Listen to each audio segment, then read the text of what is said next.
छात्र युवा संसद कार्यक्रम का आयोजन किया जा रहा है। मेरा आप सभी लोगों से, जितने हमारे प्रेस जल्दी में तो अभी हमारे पत्रकार हैं नहीं, लेकिन जो हमारे दर्शक दीर्घा में अतिथिगण हैं, उनसे निवेदन है कि हमारे छात्रों के इस प्रयास पर गौर करने की कृपा करेंगे। ये संसदीय कार्यक्रम शुरू होता है। माननीय सभासदों, माननीय अध्यक्ष जी,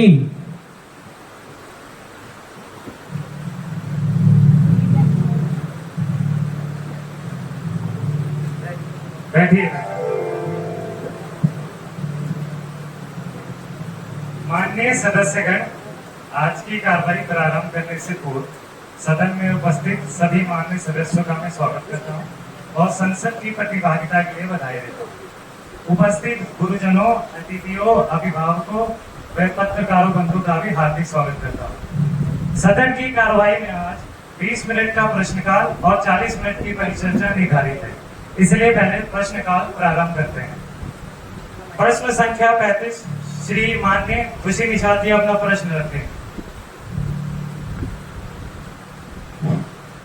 माननीय अध्यक्ष जी, मैं आपके माध्यम से माननीय मंत्री जी से जानना चाहती हूँ कि वर्तमान समय में मोबाइल नंबर से आधार कार्ड, पैन कार्ड, बैंक खाता आदि सभी कुछ लिंक है। सरकार ने बैंक खाता मोबाइल नंबर से तो जोड़ दिया, परंतु साइबर सुरक्षा की कोई व्यवस्था नहीं की गई। देश में मोबाइल से बैंक खातों की लूट और ठगी एक बड़ा कारोबार बन गया है। यह कई हजार करोड़ का कारोबार है। हजारों लोग इस अवैध कारोबार में लगे हैं।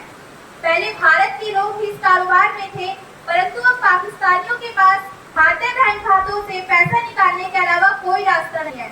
अध्यक्ष जी, पिछले हफ्ते अचानक पाकिस्तान का विदेशी मुद्रा भंडार बढ़ गया है, जबकि इन दिनों न पाकिस्तान का निर्यात व्यापार बढ़ा है और न उन्हें विदेशों से कोई कर्जा मिला है। तब भी पाकिस्तान का विदेशी मुद्रा भंडार कैसे बढ़ा? आप भी सुनकर चौंक जाएंगे कि पाकिस्तानी 92 नंबर से शुरू होने वाली लाखों फर्जी कॉलें ब्लैकमेलिंग और फिरौती के लिए पाकिस्तान से ही आई है और लोगों ने भयभीत होकर पाकिस्तानी अकाउंटों में पैसा भेज दिया या उन्होंने खुद ही ओटीपी से आईडी बताकर पैसा हड़प लिया। आम आदमी छोड़िए, पुलिस अधिकारी और बैंक ऑफिसर तक इस ठगी के शिकार हो गए हैं। अध्यक्ष जी, मोबाइल नंबर से आधार और खाता लिंक होने का सबसे बड़ा नुकसान यह हो गया है कि पाकिस्तानी हैकरों के पास भारत का डाटा चला गया है, जहां से वे आपके परिवार की सारी जानकारी निकाल रहे हैं। तब वे आपकी आवाज को टेप करते हैं। अगर आपकी बेटी पढ़ती है, स्कूल कॉलेज जाती है, तो वो उसकी आवाज को टेप कर आर्टिफिशियल इंटेलिजेंस के जरिए इस आवाज में जैसा चाहे वैसा संवाद बना लेते हैं। जैसे, पापा मुझे बचा लो, पापा इन्हें पैसे दे दो, पापा ये मेरे गले को चाकू से काट रहे हैं, पापा मुझे बचा लो। फिर बेटी के चीखने चिल्लाने की आवाज सुनकर कौन माँ बाप ऐसा है जो कांपेगा नहीं? यही नहीं, ये आपका मोबाइल हैक कर लेते हैं और आपके मोबाइल को अपने नियंत्रण में ले लेते हैं। आज मोबाइल से किसी से बात भी नहीं कर सकते और काटने की यह सख्त मनाही करते हैं। कहते हैं मोबाइल कटा तो बच्चे की गर्दन कट जाएगी। आदमी मुंह मांगी रकम देने को मजबूर हो जाता है और उनका बैंक खाता खाली हो जाता है। महोदय, कोई एक किस्म से नहीं, बल्कि ये ठगी के नए तरीके ढूंढ रहे हैं।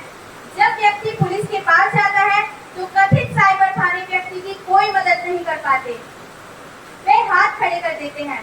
एक मामला हो तो पुलिस सुलझा भी दे, परंतु ये लाखों केस हैं, हजारों शिकायतें हर दिन दर्ज हो रही है। पाकिस्तानी ISI आजकल इसी रिसर्च कर रही है। मेरा प्रश्न यह है कि हमारी सरकार की तरफ से कोई प्रभावी साइबर सुरक्षा की व्यवस्था क्यों नहीं है? क्या हर व्यक्ति को बैंक खाता खुलवाने के लिए अभियान चलाने वाली सरकार सारा पैसा साइबर ठगों के हाथ में जाने से रोकने के लिए प्रभावी कार्यवाही करेगी या नहीं? नेता सदन इस विषय पर जवाब दें। हाउस के नेता प्रधानमंत्री जी।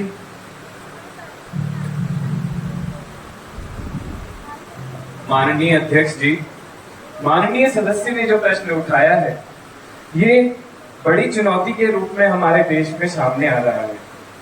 इस पर हर देशवासी को गंभीरता पूर्वक विचार करने की आवश्यकता है।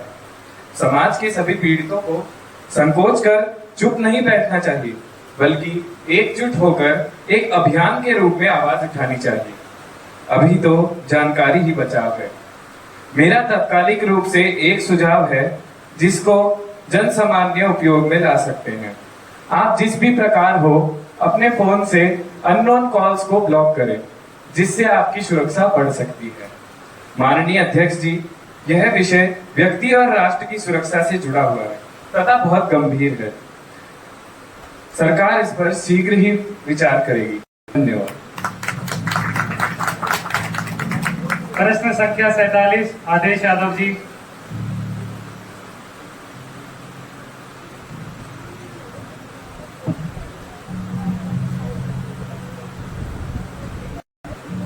माननीय अध्यक्ष जी, मेरा प्रश्न है उत्तराखंड में वर्तमान में कितने खिलाड़ी अंतर्राष्ट्रीय प्रतियोगिताओं में प्रतिभाग कर रहे हैं तथा अंतर्राष्ट्रीय स्तर पर उत्तराखंड की खेल प्रतिभाओं को प्रोत्साहित करने के लिए क्या योजनाएं हैं?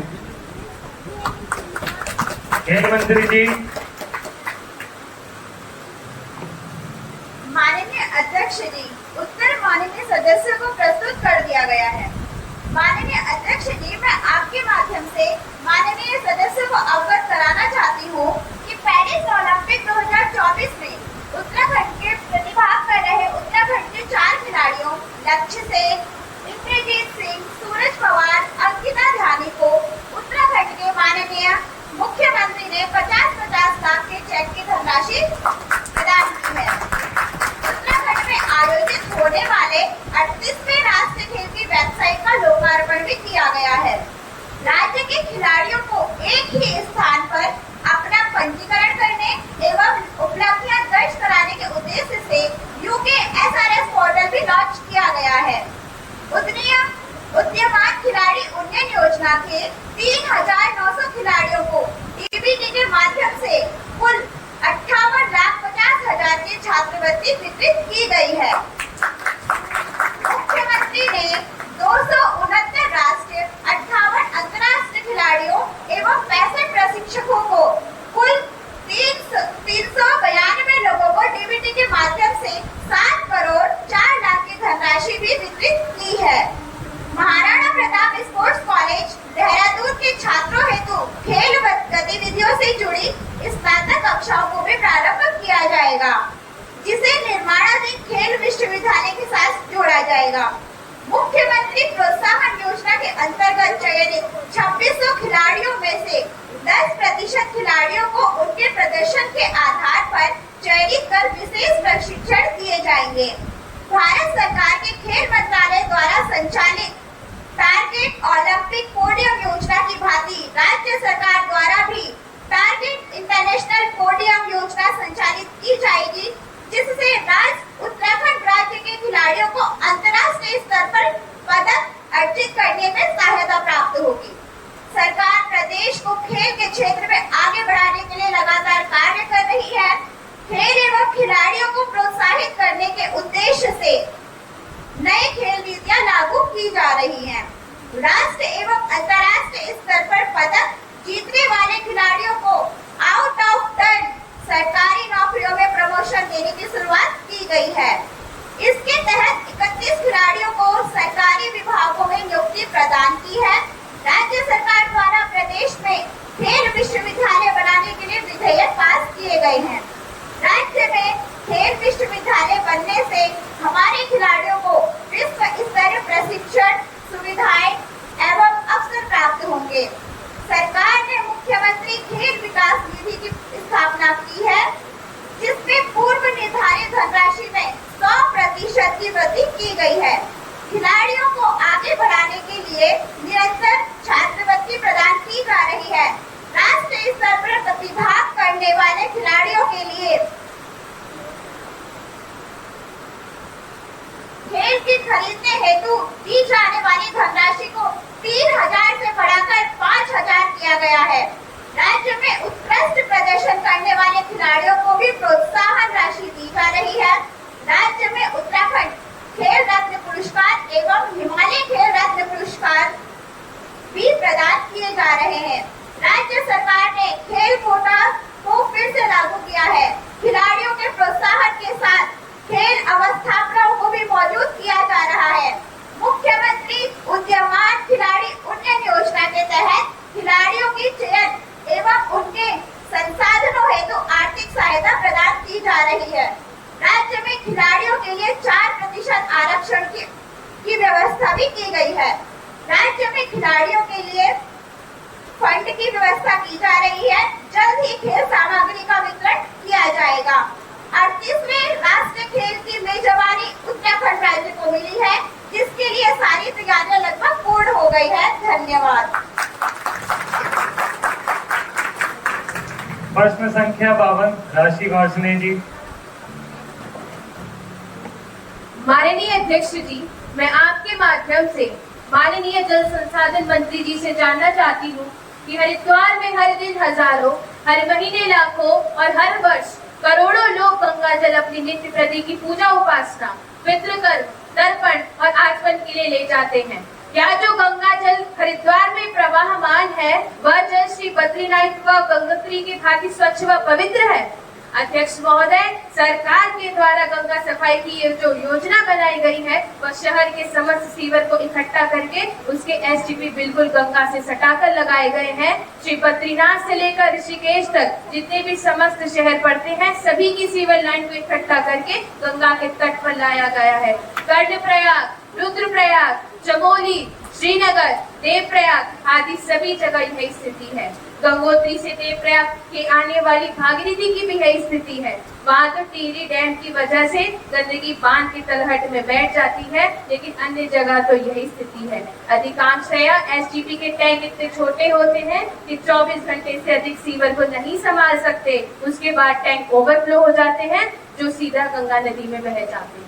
माननीय अध्यक्ष जी, जिन प्रयागों में कभी विधि पूर्वक यज्ञ याग होते हैं, जो प्रतिष्ठित याग यश प्रयाग से नाम से जाना जाता है, जहाँ यज्ञ में ब्रह्मा प्रतिष्ठित रहते हैं, जिन प्रयागों में स्नान, दान और यज्ञ कर ब्रह्मा की उपासना पूर्ण की जाती थी, उन प्रयागों में एसटीपी बनाना सनातन धर्म का मान मर्दन नहीं तो और क्या है।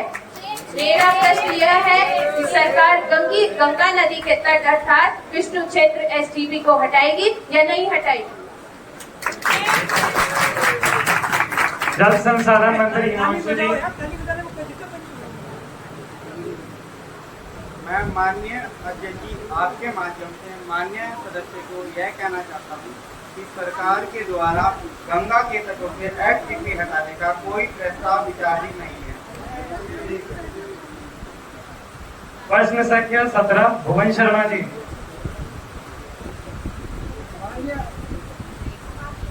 माननीय अध्यक्ष जी, मैं आपके माध्यम से माननीय शिक्षा मंत्री से जानना चाहता हूं कि पुस्तकालय मद में बहुत कम धनराशि आई। एक विभाग में तो केवल 6,000 रुपए आए। इतने में तो अच्छे प्रकाशन की एक ही पुस्तक आ पाएगी। सरकार पुस्तकालय मद में धनराशि बढ़ाने के लिए क्या कर रही है? शिक्षा मंत्री जी। माननीय अध्यक्ष जी, मैं माननीय सदस्य के संज्ञान में ये तथ्य लाना चाहूंगी कि वर्तमान में मॉग आदि अनेक साइटें हैं जहां से अच्छे ही नहीं बल्कि बहुत अच्छे लेखकों की पुस्तकें डाउनलोड हो सकती हैं। अब ऑनलाइन का दौर है। वैसे भी नई शिक्षा नीति के अंतर्गत 40% पाठ्यक्रम की पढ़ाई ऑनलाइन ही होनी है।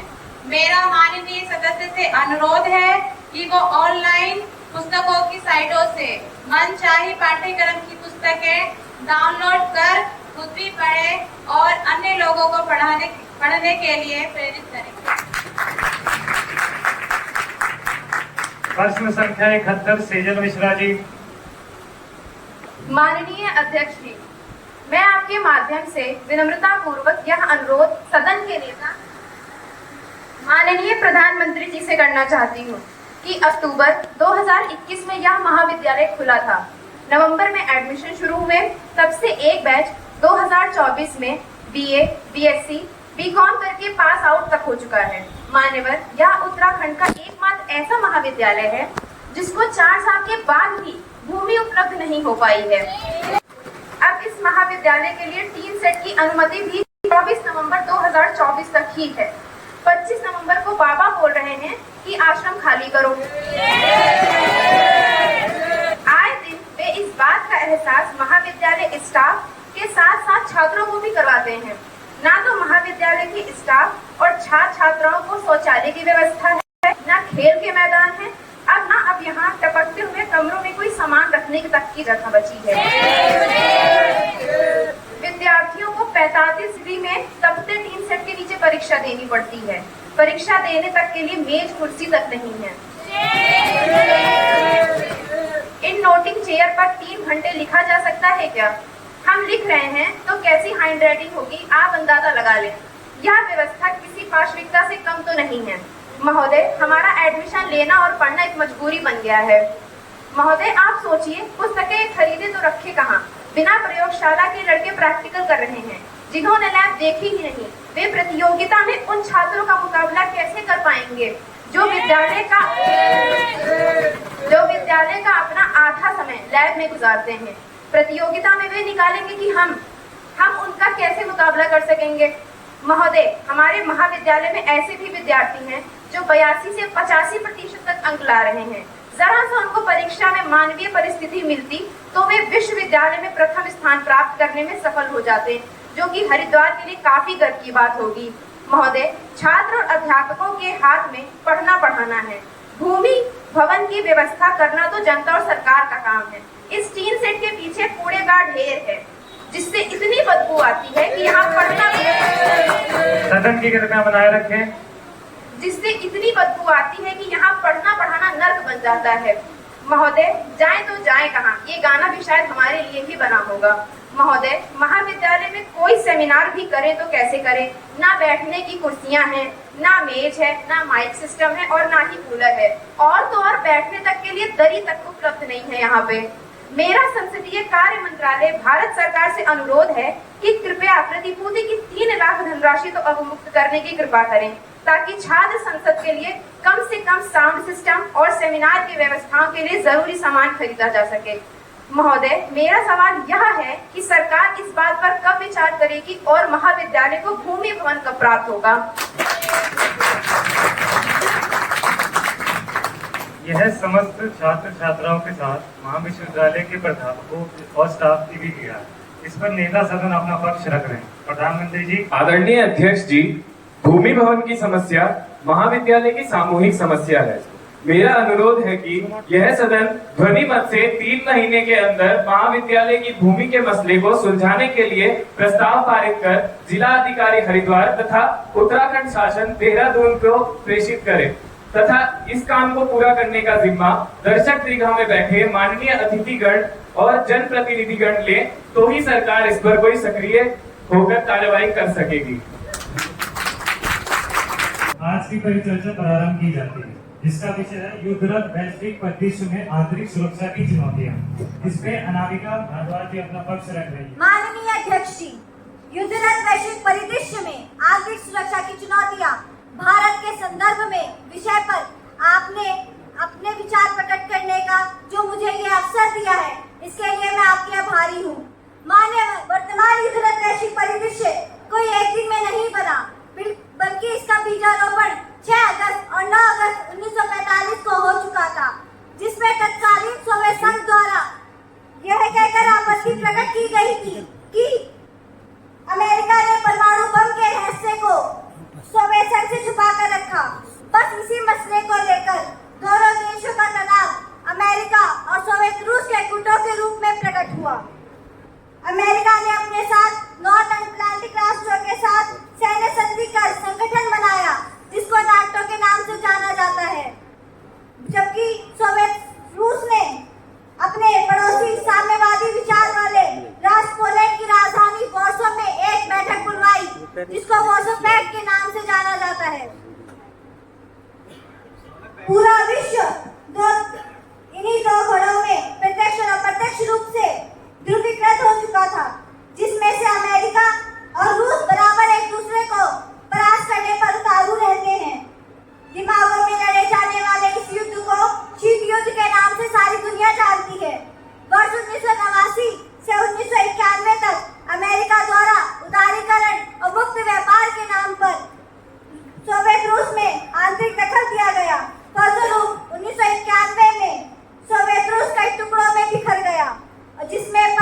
नए राष्ट्रों का उदय हुआ। इसमें से रूस सबसे बड़ा ताकतवर देश बनकर उभरा। अधिकांश परमाणु बम और सैन्य सामग्री रूस के पास रही। बोरिस निकोलेविच यल्त्सिन रूस के प्रथम राष्ट्रपति हुए, जिनके काल में रूस का आर्थिक पतन बहुत तेजी से हुआ। इनमें से रूस सबसे बाद में वर्तमान राष्ट्रपति व्लादिमीर पुतिन, जो कि के जमाने से रूसी खुफिया एजेंसी के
अपना पक्ष रख रही है इस पर।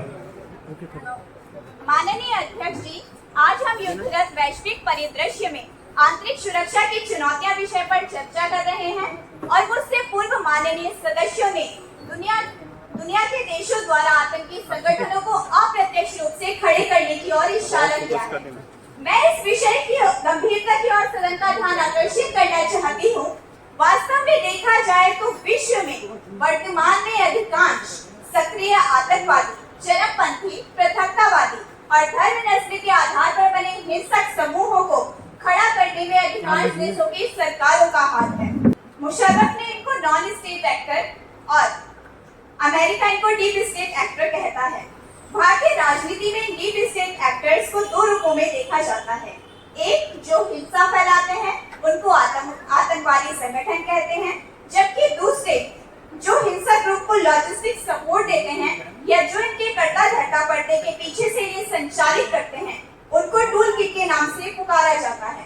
माननीय अध्यक्ष जी, पूरी दुनिया में लगभग हर देश में अपने राष्ट्र हितों की अभिवृद्धि के लिए या दूसरे देश को कमजोर करने के लिए इन टूल किटों का धड़ल्ले से उपयोग किया जा रहा है। यह टूल किट या डीप स्टेट एक्टर अधिकतर महाशक्तियों की खुफिया एजेंसियों द्वारा संचालित किए जाते हैं, जिनका काम दूसरे देश की राजनीति में हस्तक्षेप कर राजनीतिक अस्थिरता पैदा कर तख्ता पलट करवाना मुख्य लक्ष्य होता है। इसके लिए सबसे पहले खुफिया एजेंसी लक्ष्य देश में अर्थात जहाँ की सरकारें उनके अनुकूल कार्य ना कर रही हो या जहाँ पर उन्हें तख्ता पलट करवाना हो उस देश में समाज सुधार के नाम पर एनजीओ का निर्माण करती है। एनजीओ बन जाने के पश्चात पब्लिक वेलफेयर के नाम पर जनता को जोड़कर मुफ्त चीजें बांटकर अपनी छवि एक दानदाता, मददगार, धनधारी संस्था के रूप में स्थापित करते हैं। इसके पश्चात जब जनता में इनकी अच्छी खासी पैठ बन जाती है तब ये धीरे धीरे अपनी शाखाएं अलग अलग नाम से खोलकर पूरे देश में अपना नेटवर्क स्थापित करते हैं। कभी कभी तो अलग अलग नाम वाली संस्थाओं का आपस में लिंक स्थापित कर पाना भी उस देश की खुफिया एजेंसियों के लिए टेढ़ी खीर बन जाता है। इस प्रकार जब ये टूल किट एनजीओ पूरे देश में अपना नेटवर्क बना लेते हैं तब यह एक साथ सरकारों के विरुद्ध जनता को भड़काने का कार्य शुरू कर देते हैं। उन बेरोजगार युवाओं, गरीबों को पैसा देकर जुलूस, रैली, धरना प्रदर्शन, पथराव, हिंसा, आगजनी के लिए प्रोत्साहित करते हैं। जब देश में एक साथ अचानक जन आंदोलन का ज्वार और विस्फोट उत्पन्न होता है तो सरकारों के भी हाथ पैर फूल जाते हैं। सारा जन समूह जब राजकीय संस्थाओं की घेराबंदी करता है तो निश्चित रूप से तख्ता पलट हो जाता है।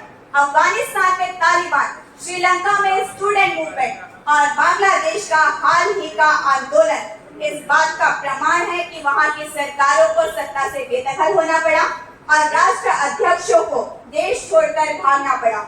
मध्य पूर्व में सीरिया, इराक, लैटिन अमेरिकी देश, साउथ अफ्रीका अथवा दक्षिण पूर्वी एशिया देश ही क्यों न हो, महाशक्तियों के डीप स्टेट एक्टर या टूल किट एनजीओ सब जगह उपस्थित हैं। म्यांमार में आंग सान सूची को हटाकर चीन समर्थित सैन्य तानाशाही को स्थापित करना हो या नेपाल में बार बार सरकारों का बदलना हो, विश्व शक्तियों का टूल किट काम करता ही रहता है। टूल किट का अंदाजा आप इस बात से लगा सकते हैं कि जब तक यूक्रेन में रूस समर्थित सरकार थी तब तक यूरोप में शांति, प्रगति और विकास का वातावरण था, जो कि अमेरिका को इसलिए खटकता था क्योंकि वह यह नहीं चाहता था कि रूस फिर से एक महाशक्ति के रूप में उसके सामने खड़ा हो सके। नतीजतन अमेरिकन टूल किट ने यूक्रेन की जनतांत्रिक सरकार को हटाकर उसके स्थान पर कॉमेडियन जेलेंस्की की सरकार को स्थापित किया।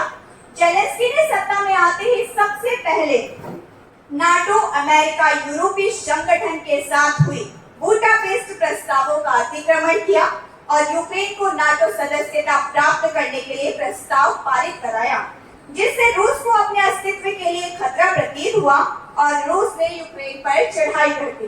डीप स्टेट एक्टर या टूल किट संगठन जब पर्दे के पीछे काम कर लक्ष्य देश में सत्ता परिवर्तन कराने में विफल हो जाते हैं और चुनाव के माध्यम से भी उन देशों में महाशक्तियों के विरुद्ध सरकारें सत्ता में आती हैं, तब महाशक्तियां अपनी खुफिया एजेंसियों के माध्यम से लक्ष्य देश में आतंकी गतिविधियों का सहारा लेते हैं। जिससे उन देशों में अराजकता उत्पन्न की जा सके और अपने पसंद की कठपुतली सरकार स्थापित की जा सके। इसके लिए आतंकवादी संगठन को तैयार किया जाता है। महोदय, वर्तमान में संयुक्त राष्ट्र संघ द्वारा घोषित और प्रतिबंधित विश्व के विभिन्न देशों में एक्टिव कुछ प्रमुख आतंकी संगठनों का उल्लेख मैं आपके सम्मुख करना चाहूंगी। अल शबाब अफ्रीका, अल कायदा Afghanistan, Hamas Palestine, ISIS Iraq, ISIS Syria, फिलिस्तीनियन Islamic जिहाद पैलेस्टाइन। इस प्रकार ये सूची बेहद लंबी है जो मैं आपके समक्ष प्रस्तुत कर चुकी हूँ। महोदय, यह तो सिर्फ उन संगठनों का नाम है जो वर्तमान में सक्रिय हैं। वैश्विक सुरक्षा के लिए खतरा बने संगठनों की सूची तो बेहद ही लंबी है। क्योंकि समय का अभाव है, इसलिए मैं कौन देश किस संगठन को सपोर्ट कर रहा है इसके विस्तार में नहीं जाना चाहूंगी। वैसे भी अधिकांश लोगों को पता ही होता है कि किस आतंकी संगठन के पीछे किसका हाथ है। परंतु जब से आतंकवाद के खिलाफ विश्व के कुछ देशों ने कठोर कार्यवाही करनी शुरू करी है और वैश्विक स्तर पर संयुक्त राष्ट्र संघ आदि संस्थाओं ने FTA के माध्यम से आतंकी गतिविधियों को प्रोड्यूस करने वाले देशों के विरुद्ध कार्यवाही करनी शुरू करी है, तब से महाशक्तियों ने डीप स्टेट एक्टर का खेल शुरू किया। और यही डीप स्टेट एक्टर वर्तमान समय में वैश्विक राजनीति का सबसे पसंदीदा उपकरण बन गया है। क्योंकि इसमें जो देश डीप स्टेट एक्टर का उपयोग कर रहा है उसका पता ही नहीं चलता, ना ही उसका कोई प्रमाण मिलता है, और उपयोग कर वह अपने अनुरूप लक्ष्य देश में हस्तक्षेप भी पूरा कर लेता है। माननीय अध्यक्ष जी, आज एक समान सी मिसाइल ब्रह्मोस जैसी बेहद ही कम कीमत की, जिसका मूल्य मात्र 45 से 50 करोड़ रुपए है, उसको फायर कर हम 100 से 200 मीटर के इलाके को तबाह कर सकते हैं। लेकिन हेड यदि परमाणु आयुध वाला होगा तो अधिकतम 100 किलोमीटर के दायरे में नुकसान पहुंचाया जा सकता है। लेकिन इससे मिसाइल दागने वाले देश की बदनामी होगी, उसे विश्व में प्रतिबंधित करके अलग थलग कर दिया जाएगा और मिसाइल दागना वास्तव में बैकफायर कर जाएगा। अब देखिए, 45 करोड़ की बर्बादी भी हुई, दुश्मनाई भी मोल ली गई और वैश्विक प्रतिबंध भी लगे, तो मिसाइल चलाने की मूर्खता शायद ही आज कोई देश करे। लेकिन जो काम 50 करोड़ की मिसाइल द्वारा नहीं किया जा सकता, वह काम डीप स्टेट एक्टर के टूल किट द्वारा मात्र 1 करोड़ में किया जा सकता है। जनता को आंदोलित करवा दो, तख्ता पलट करवा दो, अपने पसंद की कठपुतली सरकार स्थापित करवा दो और किसी को पता भी ना चले। वर्तमान में वैश्विक महाशक्तियों द्वारा इन्हीं डीप स्टेट एक्टर और टूल किटों का उपयोग किया जा रहा है, जो कि विश्व के सभी देशों की आंतरिक सुरक्षा के लिए गंभीर चुनौती है। भारत में विद्यमान आतंकी संगठनों के स्लीपर सेल टूल किट के रूप में काम करते हैं। अमेरिका ने Iraq, Iran, Lebanon, Syria, Jordan, Bangladesh, Pakistan, Afghanistan, Myanmar आदि देशों में इन्हीं टूल किटों का प्रयोग कर तख्ता पलट करवाया है। और तो और सोवियत समाजवादी गणतंत्र को तो इन डीप स्टेट एक्टर टूल किटों ने 15 टुकड़ों में विभाजित किया है। इस प्रकार यह टूल किट वैश्विक शांति और सुरक्षा के लिए गंभीर चुनौती है। आज कोई भी देश इन टूल किटों से बचा नहीं है। चीन अपने पड़ोसी देशों में डीप स्टेट एक्टर को एक्टिव कर रहा है। अमेरिका भी उसके निशाने पर है। चुनाव में यह टूल किट बेहद ही सक्रिय हो जाते हैं। रूस अमेरिका को इजराइल के विरुद्ध मध्य पूर्व के देशों में इन डीप स्टेट एक्टर्स का प्रयोग कर उलझाए रखना चाहता है, ताकि वह यूक्रेन युद्ध जीत सके। भारत ने पाकिस्तान की खुफिया एजेंसी ISI और चीन की खुफिया agency MSS ministry of state security के माध्यम से पूरे देश में अपना नेटवर्क बनाने में लगी है, जो कि भारत की आंतरिक सुरक्षा के लिए गंभीर चुनौती है। कारण है $3.50 ट्रिलियन इकोनॉमी वाला भारत, $18 ट्रिलियन इकोनॉमी वाले चीन और $29 ट्रिलियन इकोनॉमी वाले अमेरिका के डीप स्टेट एक्टर और टूल किटों का मुकाबला कैसे करेगा। यह सदन के लिए बहुत बड़ी चुनौती है और इस विषय पर देश को सोचना होगा। माननीय अध्यक्ष जी, आपने इस विषय पर मुझे बोलने का अवसर प्रदान किया, इसके लिए मैं आपकी आभारी हूँ। धन्यवाद।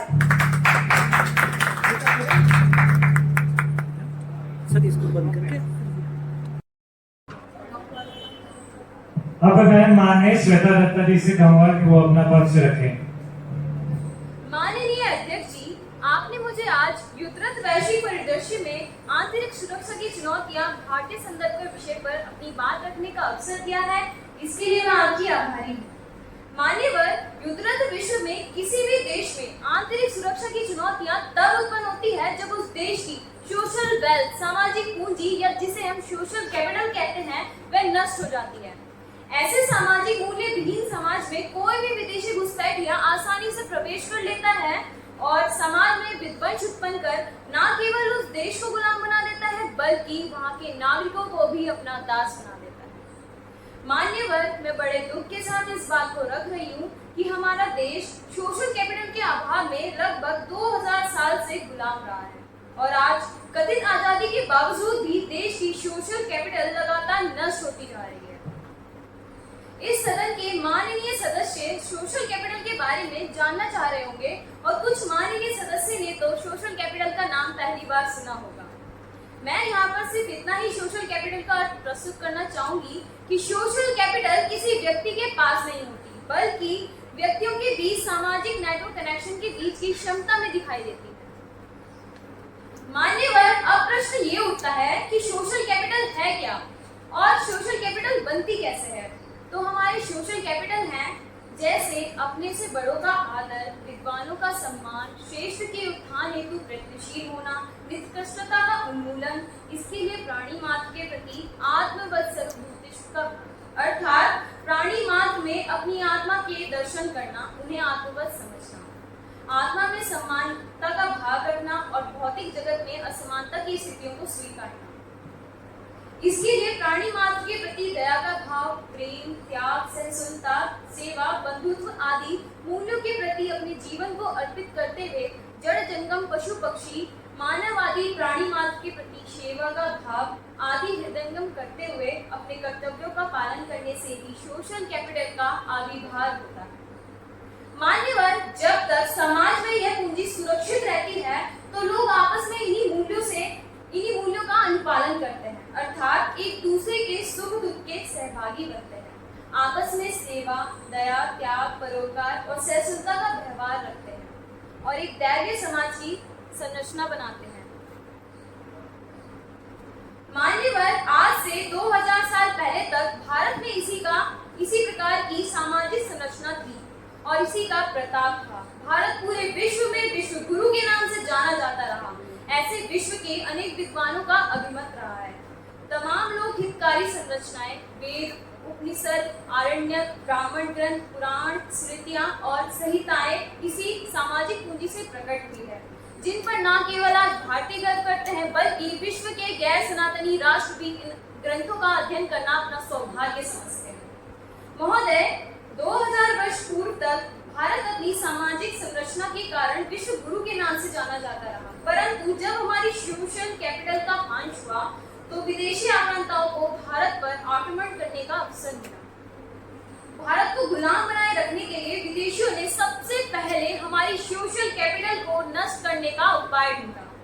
उन्होंने भारत की उस वर्णाश्रम संस्कृति पर प्रहार किया जिस भारतवर्ष की सोशल कैपिटल को जनरेट करने का मुख्य आधार थी। देश में जब ये वर्णाश्रम व्यवस्था के बीच में फूट डाली गई तो सबसे पहले वर्णों को आपस में लड़ाया गया, जिससे वर्ण एक दूसरे के विरुद्ध खड़े हो गए। जिस सामाजिक संरचना के कारण भारत विश्व की एक महाशक्ति था, जब उसके सामाजिक मूल्यों की सुरक्षा दीवार टूट गई तो अखंड भारत को खंड खंड होते बिखरते हुए देर न लगी। अंग्रेजों ने तो हिंदुस्तान की सोशल कैपिटल को नष्ट करने में मुगलों से भी ज्यादा क्रूरता बरती। अरबी आक्रांताओं ने तो केवल मजहब के आधार पर जनता को बांटा, लेकिन अंग्रेजों ने तो मजहब को भी जाति और उपजातियों में विभाजित कर आपस में लड़ाने का काम किया। स्थितियां तब और विकट हुई जब चुनाव के नाम पर जाति, क्षेत्र, भाषा और मजहब को खुलेआम चुनाव जीतने का उपकरण बना दिया गया। आज स्थिति यह है कि राष्ट्रीय एकता की बात करने वाले महानुभाव भी चुनाव में जातीय गणित को देखते हुए टिकटों का वितरण करते हैं। इसलिए देश की राजनीति भी आज जाति और धर्म के नाम पर बटी हुई है। निर्वाचन में उम्मीदवार का सिर्फ एक ही लक्ष्य है, चुनाव जीतना। इसके लिए नैतिक मूल्य और सामाजिक पूंजी की बलि देना अपराध नहीं रह गया। स्थिति यह है कि हमारी निर्वाचन व्यवस्था ने देश के हर प्रांत, जिला, गांव, शहर मोहल्ले, परिवार और पति पत्नी में तक दरार उत्पन्न करती है। राजनीतिक सत्ता दल के लिए व्यक्ति को व्यक्ति से लड़ाकर खून का प्यासा बना दे रहे हैं। स्थिति यह है कि किसी सामाजिक विषय पर लोग एकजुट होकर विचार विमर्श के लिए तैयार ही नहीं है। अब जिस देश की जन समस्याएं भी प्रायोजित हो, धरने, प्रदर्शन, जुलूस, रैलियां भी जहाँ ठेके पर प्रायोजित होती हो, उस देश और समाज की सोशल कैपिटल का स्तर क्या होगा आप स्वयं ही अंदाजा लगा सकते हैं। बाकी बची कुची कसर कथित सोशल मीडिया पूरा कर रही है, जो देश को अनसोशल बना रही है। एक तरफ देश में पाश्चात्य संस्कृति को तेजी से सामाजिक मूल्य बनाया जा रहा है, तो दूसरी तरफ सोशल मीडिया को भी इस तरह के सांचे में ढाल दिया गया है कि वह सत्ता का केवल भोंपू बनकर रह गया है। महोदय, ऐसे बिखरे हुए समाज जिसके चारों ओर सामाजिक मूल्य की सुरक्षा दीवार तोड़ दी गई हो, उसका विनाश सुनिश्चित है। यही कारण है कि देश में विदेशी शक्तियों द्वारा प्रायोजित आंदोलन चाहे मणिपुर, मिजोरम, नागालैंड में हो या पश्चिम बंगाल, पंजाब या जम्मू कश्मीर में हो या अन्य सर्वत्र विदेशी घुसपैठियां जो विदेशी एजेंसियां जैसे देश के लोगों को देश के विरुद्ध भड़काने तथा देश के अंदर अराजकता व गृहयुद्ध उत्पन्न करने में लगी है, तो उस देश का क्या होगा। ऐसे में हमारे बीच में बैठे ही लोग कब कहां किसके खिलाफ हो जाए कहा नहीं जा सकता। मान्यवर, यह देश में आज की वास्तविकता है जो कि बहुत ही डरावनी है। इस सच्चाई से हमें भयभीत होना ही चाहिए और अपनी सुरक्षा हेतु सामाजिक पूंजी के संचय हेतु गंभीरता से प्रयत्नशील होना चाहिए। मान्यवर, मैं आशा करती हूँ ये सदन मेरी बात पर विचार करेगा। आपने मुझे अपनी बात रखने का अवसर दिया, इसके लिए मैं आपका हृदय से धन्यवाद करती हूँ। अब मैं माननीय राशि वाजपेयी जी से निवेदन करूंगा कि वो अपना पक्ष रखें।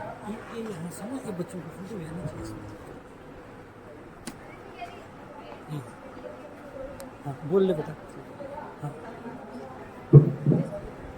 माननीय अध्यक्ष जी, मुझसे पूर्व वक्ता सुश्री वैष्णवी जोशी जी ने अभी वैश्विक आंतरिक सुरक्षा की चुनौतियों पर अपने विचार प्रकट करे। उन्होंने भारत की आंतरिक सुरक्षा के विषयों को स्पर्श तो किया, लेकिन उसके बारे में विस्तार से उल्लेख नहीं किया। मैं समझती हूँ यह विषय इस सदन और देश के लिए सबसे बड़ी चिंता और चर्चा होना चाहिए। जैसे कि मुझसे पूर्व वक्ता श्वेता दत्ता जी ने कहा कि भारत में सोशल कैपिटल को गुलामी के दौर से ही नष्ट करने का उपक्रम चला आ रहा है, जो आज भी अपार गति से जारी है।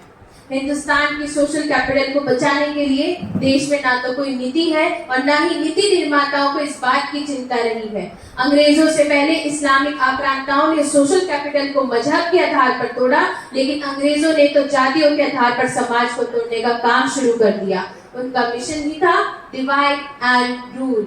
माननीय अध्यक्ष जी, दुर्भाग्य देखिए, अंग्रेजों ने तो समाज को जातियों के आधार पर तोड़ा, लेकिन आजाद भारत में संविधान की आड़ में भारत को उपजातियां में तोड़ने का काम आज भी जारी है।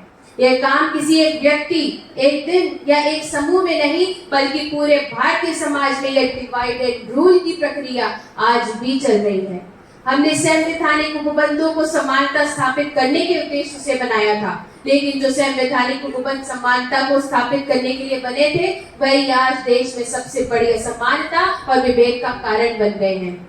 संवैधानिक उपबंधों की आड़ में कुछ लोग हैं जो समाज में काल्पनिक शोषण, उत्पीड़न और विभेद का हौवा खड़ा करते हैं। इसके पीछे कौन शक्तियां हैं जो भारतीय सामाजिक जीवन में जहर खोलने का काम कर रही हैं?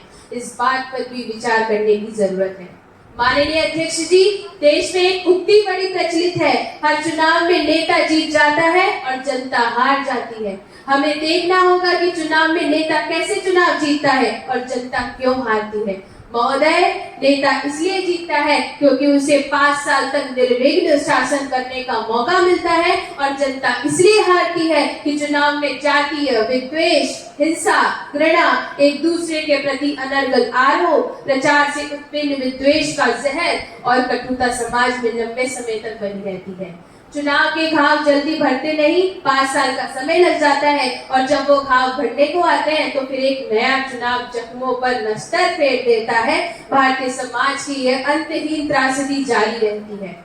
महोदय, भारत में आंतरिक सुरक्षा की चुनौतियां वास्तव में अंदर से कभी उत्पन्न नहीं हुई, बल्कि देश में बाहरी तत्वों जिन्हें नॉन स्टेट एक्टर या डीप स्टेट एक्टर कहा जाता है, उनके माध्यम से समस्याएं खड़ी की जाती हैं। इस बात का अंदेशा कई बार जताया जा रहा है कि डीप स्टेट एक्टर की घुसपैठ कई बार भारत में सुदूरवर्ती पिछड़े क्षेत्रों से लेकर सत्ता के शिखर तक है। ऐसे में तमाम तरह की विधियों का निर्माण भी देश में नॉन स्टेट एक्टर को प्रभाव में होता है। ऐसी बातें भी जनता के बीच चर्चा में रहनी चाहिए। कभी कभी तो देश में ऐसे कानून बनते हैं जिनकी कभी जनता की मांग ही नहीं की जाती। विधायिका द्वारा जनता के लिए कानून बनाया जाता है जिसकी जनता को जरूरत ही नहीं होती। ऐसे गैर कानूनी कानून ही देश के लिए सोशल कैपिटल को नष्ट कर रहे हैं। माननीय अध्यक्ष जी, सवाल यह है कि जिन कानूनों की जरूरत ही नहीं है उनके लिए कानून क्यों बनाया जाता है, और जो मांग करते हैं उनके लिए कानून आज तक नहीं बना। जब ये स्थितियां देश में बनती हैं तो जनता में संदेह होना स्वाभाविक है। हम यहाँ इस बात पर चर्चा नहीं कर रहे कि जनता का संदेह है या नहीं है। हमारी असली चिंता तो पृथकतावादी ताकतों और अलगाववादी शक्तियों से है। निर्धनता, गरीबी, बेरोजगारी, पिछड़ेपन, अभिव्यक्ति की स्वतंत्रता, धार्मिक स्वतंत्रता और समानता की आड़ में भारत के विरुद्ध षड्यंत्र रचते हैं।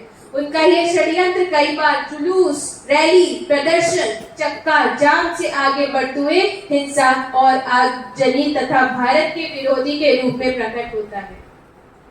देश में हजारों ऐसी विदेशी संस्थाएं हैं और जो एनजीओ और लोक सेवा के नाम पर भारतीय समाज में घुसपैठ करके लोगों को बरगलाने का काम करती हैं।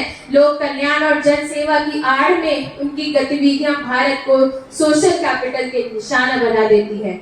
अस्पृश्यता और विभेद के अंत के नाम पर मनुवाद और ब्राह्मणवाद को निशाना बनाकर भारतीय सभ्यता, संस्कृति, परंपरा और मूल्यों का अपमान करना प्रगतिशील और आधुनिकता के रूप में प्रतिष्ठित किया जा रहा है।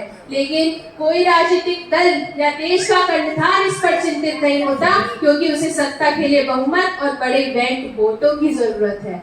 नतीजतन देश में भारतीयता विरोधी मानसिकता को लगातार बढ़ावा दिया जा रहा है। देश के राजनीतिक दल चाहे अनचाहे इस दौड़ में कहीं पीछे नहीं रहना चाहते। यहाँ तक कि सत्ता के लिए सत्ताधारी से छुपा लेते हैं और झूठ को प्रतिष्ठित करने लगते हैं। यह प्रोपेगेंडा केवल देश में ही नहीं बल्कि काल्पनिक शोषण और उत्पीड़न का हौवा खड़ा कर वैश्विक स्तर पर खड़ा किया जाता है। मैं आपको एक उदाहरण देना चाहती हूँ। 1982 में पंजाब में आतंकवाद की दुर्भाग्यपूर्ण घटना घटी, जिसमें 40,000 हिंदुओं का कत्ल किया गया, लेकिन इसका डाटा इस तरह छुपाया गया और गायब किया गया जैसे कि कुछ हुआ ही ना हो। जबकि इंदिरा गांधी की हत्या के बाद 2000 सिख दिल्ली में मारे गए तो दिल्ली दंगा आज तक प्रचारित किया जाता है। अनेक बार मुआवजा देने के बावजूद भी वोटों के लिए राजनीतिक दल इस खाज को खुजलाने का काम नहीं चुकती। यही हाल कश्मीर में पंडितों के नरसंहार का है। हरियाणा के मेवात में हिंदुओं को किस तरह भगाया गया अथवा पश्चिम बंगाल में क्या हो रहा है आज तक छुपा नहीं है। हिंदुओं का मान मर्दन करने के लिए जब केरल में नॉन स्टेट एक्टर द्वारा गाय काटकर भारतीय संस्कृति का चीरहरण किया जाता है, तब यह खाद्य स्वतंत्रता प्रचारित की जाती है। ये तमाम कारण है देश के राज्यों में या केंद्र में सत्ता किसी की भी हो, लेकिन चाहे अनचाहे देशद्रोही तत्वों को प्रश्रय मिलता ही रहता है। जो कश्मीर में अलगाववाद, पंजाब में खालिस्तान, आंध्र में नक्सलवाद और बंगाल में बंग देश के मांग के रूप में उभर आता है। माननीय अध्यक्ष जी, आज देश में 50 से अधिक पृथकतावादी संगठन भारत में की आंतरिक सुरक्षा को ही नहीं बल्कि एकता और अखंडता को भी चुनौती दे रहे हैं, जिसमें से प्रमुख है Babbar Khalsa international, Khalistan commando force, Didar e Anjuman, Jamaat ul Mujahideen और इनके सभी स्वरूप 15 फरवरी 2021 के अनुसार भारत सरकार और संयुक्त राष्ट्र संघ इन समूहों का प्रतिबंधित किया गया है।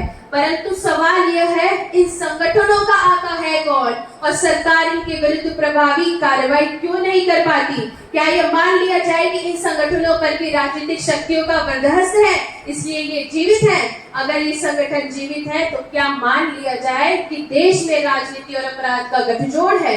और यदि नहीं है तो इन पृथकतावादी संगठनों के समूल नाश की कार्य योजना क्यों नहीं बनती? यदि इन संगठनों के पीछे वास्तव में विदेशी शक्तियां नहीं है तो समाज की सामाजिक, आर्थिक, राजनीतिक परिस्थितियों की देन ये पृथकतावादी संगठन है। तो हम आजादी के 70 सालों के बाद भी औपनिवेशिक शासन, प्रशासन, सरकार, सिस्टम, शिक्षा, स्वास्थ्य, न्याय और कानून की व्यवस्था को ढोने के लिए क्यों विवश है? क्या देश में कोई व्यक्ति या विचारक ऐसा नहीं है जो विरासत में प्राप्त विद्यमान औपनिवेशिक शासन तंत्र की जगह परंपरागत भारतीय शासन व्यवस्था का वैकल्पिक प्रारूप प्रस्तुत कर सके? यह आज की सबसे बड़ी आवश्यकता है। मेरा विचार है कि सदन मेरी इस बात पर जरूर विमर्श करेगा। आज नहीं तो कल बदलाव आएगा, ऐसा मेरा विश्वास है। अध्यक्ष जी, आपने मुझे बोलने का अवसर प्राप्त किया, इसलिए मैं आपका आभार प्रकट करती हूँ। अब मैं हाउस के नेता प्रधानमंत्री जी से निवेदन करूंगा कि आप अपना पक्ष रखिए। संसद का कार्यक्रम माननीय अध्यक्ष जी, नहीं अभी नहीं। आपने मुझे प्रस्तुत विषय पर अपनी बात रखने का अवसर प्रदान किया, इसके लिए मैं आपका आभार व्यक्त करता हूँ। माननीय अध्यक्ष जी, आज मैंने सदन के सत्ता पक्ष व विपक्ष के सदस्यों को प्रस्तुत विषय पर अपनी बात रखते हुए गंभीरता से सुना, जिसमें अधिकांश सदस्यों ने भारत में भी आंतरिक सुरक्षा पर अपनी चिंता प्रकट की है। मैं उनके विचारों से खुद को संबद्ध करते हुए यह कहना चाहूंगा कि कुछ साल पहले तक और शायद अब भी 1 दिसंबर को हम विश्व एड्स डे के रूप में मनाते हैं, जिसमें हमें बताया जाता है कि जानकारी ही बचाव है। ठीक इसी प्रकार जितना हम अपने घर, गांव, मोहल्ला, शहर और देश को नॉन स्टेट एक्टर व deep state actor, tool kit व मुफ्त चैरिटी करने वाले विदेशी एनजीओ के बारे में जानकारी उपलब्ध कराएंगे, उतना ही हमारा समाज में जागरूकता बढ़ेगी।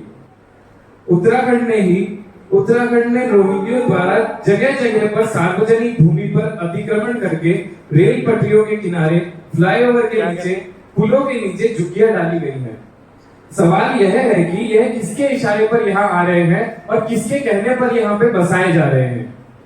महोदय, एक तरफ इन घुसपैठियों के कारण समुदाय विशेष की जनसंख्या का वृद्धि दर 24% से बढ़ा है।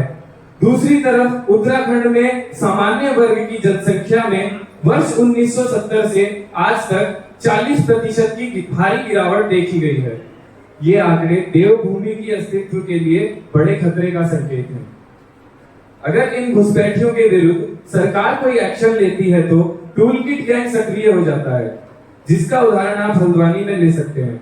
हल्द्वानी रेलवे की जमीन पर रोहिंग्यों के अवैध कब्जे खाली कराने को लेकर उत्तराखंड हाई कोर्ट ने जब आदेश पारित किया तो सुप्रीम कोर्ट ने यह कहकर उस पर रोक लगा दी कि पहले सरकार 50,000 लोगों के विस्थापन की व्यवस्था करे, तब भूमि खाली करवाए। लोगों का कहना यह है कि भारतीय सुप्रीम कोर्ट भारतीय जनता का नहीं बल्कि रोहिंग्यों का सुप्रीम कोर्ट है। सवाल यह है कि झुग्गी में रहने वाले रोहिंग्ये सुप्रीम कोर्ट में करोड़ों की फीस लेने वाले इतने बड़े वकील को कैसे हायर कर लेते हैं? इनके पीछे कोई और ताकतें तो नहीं जिनको हम डीप स्टेट एक्टर का नाम दे रहे हैं। माननीय अध्यक्ष जी, आप जानते हैं कि श्री बद्रीनाथ व केदारनाथ न केवल हिंदुओं की आस्था के शिखर तीर्थ हैं, बल्कि हमारी अर्थव्यवस्था के इंजन भी हैं।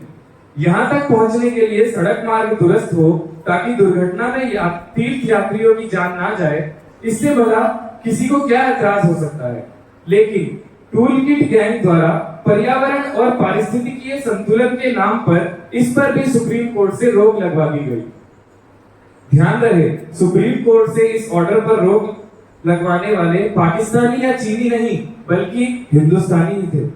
जरा सोचिए कि श्री बद्रीनाथ व केदारनाथ तक सीमांत क्षेत्रों में रोड ना बने, इससे किसका लाभ हो सकता था? चीन जो लाइन ऑफ एक्चुअल कंट्रोल से भी इधर बाड़ावती के उस विशाल मैदान पर कब्जा कर चुका है जो भारतीय क्षेत्र में है, वो क्यों चाहेगा कि यहाँ तक भारतीय सड़कें पहुंचे? वो तो चाहेगा कि भारतीय सड़कें कभी यहाँ तक ना पहुंचे और जिन ग्लेशियरों से गंगा, यमुना और उनकी सहायक नदियां निकलती हैं, उनका पानी भी मोड़कर चीन की मिकांग नदी में ले जाया जाए।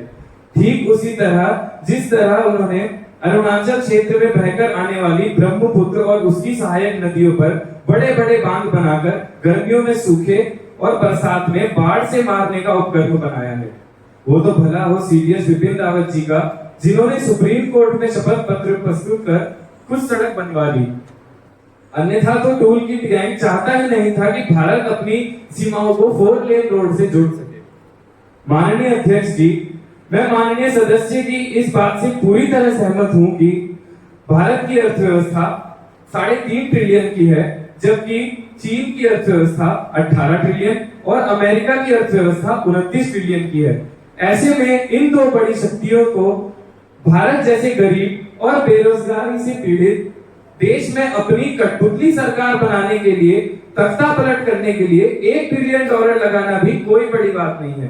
देश में अनेकों ऐसे लोग हैं जिनका रोजगार ही इन डीप स्टेट एक्टर की टूल किट के रूप में कार्य करना है। अध्यक्ष जी, दूसरे शब्दों में जब देश के विरुद्ध कार्य करना ही कमाई का साधन बन गया हो तो कोई भी देश कब तक सुरक्षित रहेगा, यह चिंता का विषय है। अनेक जातिवाद आर्मी और फेडरेशन, जिहादी और पृथकतावादी तत्व, पाकिस्तानी आईएसआई और चीन की खुफिया एजेंसी एमएसएस के जरिए देश भर में मानसिक बारूद बिछा चुके हैं। इस बात के अंदेशे से इनकार नहीं किया जा सकता।